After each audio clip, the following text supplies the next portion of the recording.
မင်္ဂလာပါဆိုအခုဒီဒေါက်တာကြီးမှာရောက်နေရပါတော့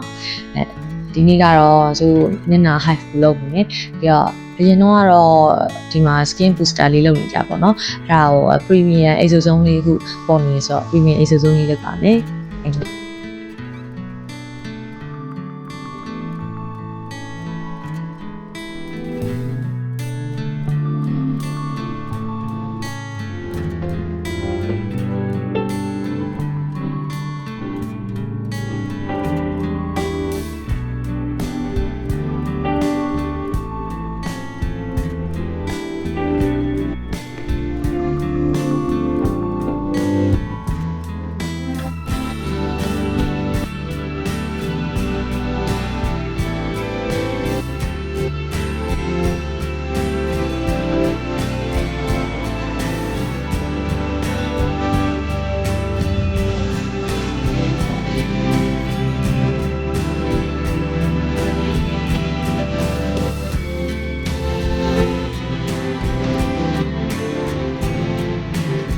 အရန်ကြိုက်တဲ့ hive treatment နဲ့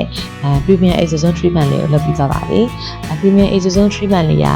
နောက်ထပ်3ရက်နေရင်ပြပါတော့မယ်ဆိုတော့အရန်ရင်ခုန်ပါပြီ။မဆုနဲ့တူတူ result ကောင်းလေးကိုစောင့်မျှော်ကြည့်ရှုပြီးပါအောင်နော်။